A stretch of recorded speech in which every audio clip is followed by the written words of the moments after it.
Nagluto ako ng chicken adobo. Ang natutunan ko po so far na nade-determine mo ang lasa, ang kulay, ang kalidad ng isang putahe or ulam. Depende kung gaano mo siya katagal na sinangkot siya. So, huwag mong babalik ka rin yung meat kung hindi pa tama yung kulay na gusto mo, kung light brown, dark brown. Yun po. Kaya nagdagdag naman ako ng rice wash or hugas bigas. Yung water po na pinagbanlawan ng bigas, pangsabaw lang po. Para lang medyo may texture na siya ng konti. Alam niyo yun. Otherwise, kung meron kang chicken broth, pwede po yun. Or tubig. Yan po, simpleng chicken adobo. Okay.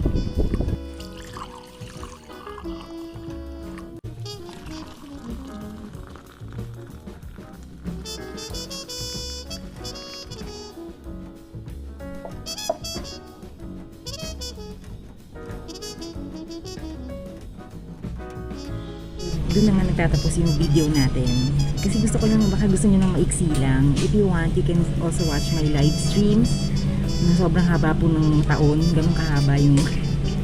Okay guys, please do not forget always to keep smiling. And then, don't take life too seriously. Ano pa ba? Ang sasabihin pa ako. Maniwala sa sarili at sa kakayanan ng iba at ng kakayanan mo rin. Maniwala ka rin sa sarili mo ng konti. This is for you. Kung ikaw man ay bago lang sa channel na to, maraming salamat po sa suporta. So if you have any love wishes, guys, pa-heart na lang love wishes po dun sa mga, just in case meron po nangangarap, manifest po natin yan, push natin yan.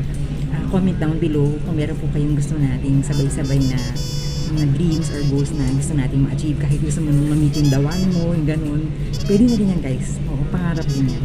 Diba? So maraming salamat po.